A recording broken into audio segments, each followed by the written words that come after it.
Assalamualaikum warahmatullahi wabarakatuh, saudaraku seiman.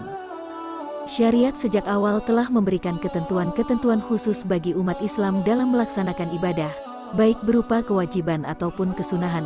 Hal ini tak lain agar segala ibadah yang dilakukan dapat dijalankan dengan benar dan sempurna. Salah satu ketentuan pelaksanaan ibadah yang diatur oleh fikih adalah tentang penempatan saf solat. Dalam salah satu hadisnya, Rasulullah menjelaskan, saf yang paling baik bagi laki-laki adalah saf yang paling awal, sedangkan saf yang paling buruk bagi mereka adalah saf yang paling akhir. Dan saf yang paling baik bagi wanita adalah saf yang paling akhir, sedangkan saf yang paling buruk bagi mereka adalah saf yang paling awal. Hadis riwayat Muslim. Berdasarkan hadis tersebut, dapat dipahami bahwa laki-laki semestinya menempati posisi terdepan dalam saf solat jamaah. Sebaliknya, bagi perempuan dianjurkan menempati saf yang paling belakang, sekiranya jauh dari saf lelaki. Lalu ketika antara laki-laki dan perempuan bercampur dalam satu barisan saf, apakah solatnya tetap dihukumi sah, atau justru solatnya menjadi batal? Sebelum menjawab pertanyaan tersebut, patut kita simak penjelasan Imam Nawawi dalam menafsirkan alasan dibalik keutamaan menempati saf paling belakang bagi para wanita.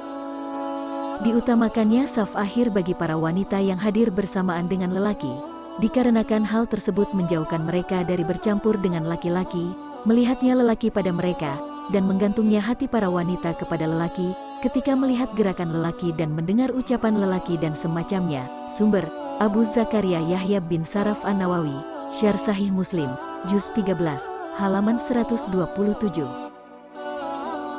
Berdasarkan hal tersebut, tidak heran jika Imam Al-Ghazali mewajibkan adanya penghalang yang mencegah pandangan lelaki terhadap perempuan, agar tidak terjadi percampuran antara laki-laki dan perempuan yang diharamkan oleh syariat. Berikut penjelasan beliau.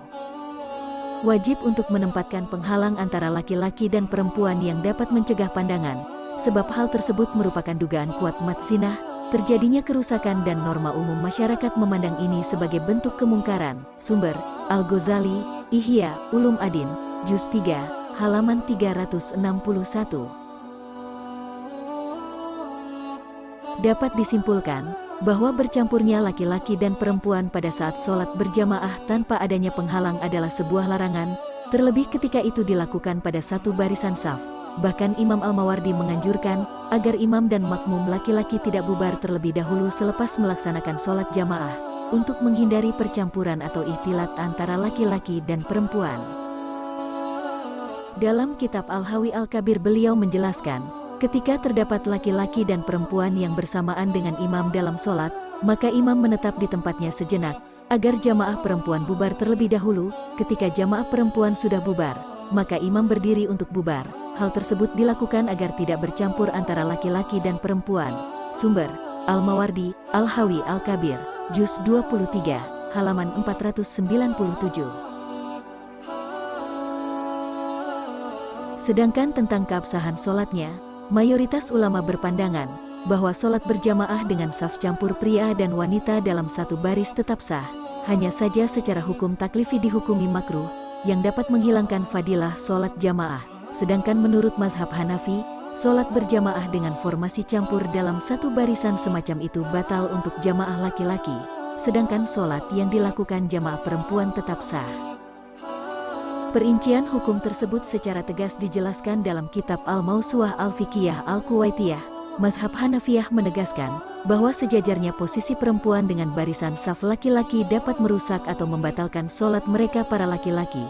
Imam Az-Zailai Al-Hanafi mengatakan, jika perempuan yang berpotensi mendatangkan syahwat sejajar dengan lelaki dalam sholat mutlak, yakni sholat yang terdapat rukun ruku dan sujud, dan keduanya bersekutu dalam hal keharaman, dan melaksanakan sholat di satu tempat yang tidak ada penghalangnya, lalu imam niat mengimami perempuan tersebut pada saat melaksanakan sholat, maka sholat lelaki tersebut batal, tapi tidak batal bagi perempuan.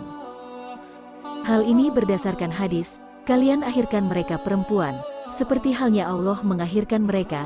Lelaki pada hadis tersebut merupakan objek yang terkena tuntutan syara atau al-muhatab, bukan para wanita, maka lelaki dianggap meninggalkan kewajiban menegakkan tuntutan tersebut, hingga sholatnya menjadi rusak atau batal, namun tidak bagi sholat para perempuan.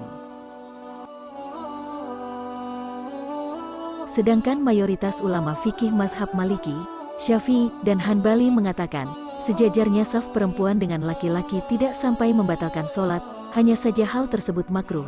Jika perempuan berdiri di saf laki-laki, maka tidak batal sholat orang yang ada di sampingnya, di belakangnya ataupun di depannya, dan juga tidak batal sholat yang dilakukan oleh dirinya, seperti halnya ketika mereka perempuan berdiri pada selain sholat.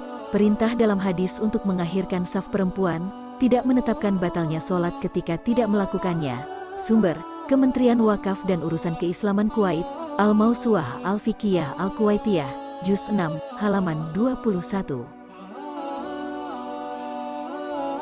Meskipun sholat dengan saf campur antara laki-laki dan perempuan dalam satu barisan tetap sah, menurut mayoritas ulama, tapi keabsahan sholat bukan berarti aman dari hukum haram, bila dalam pelaksanaannya melanggar aturan syara, misalnya seperti terjadi campur baur antara laki-laki dan perempuan, hingga menimbulkan berbagai macam fitnah dan sejenisnya, terlebih ketika jamaah wanita berada persis di samping jamaah laki-laki, sebab dalam keadaan demikian sangat memungkinkan bersenggolan, bahkan bersentuhan kulit antara laki-laki dan perempuan, yang menurut mayoritas ulama dapat membatalkan sholat.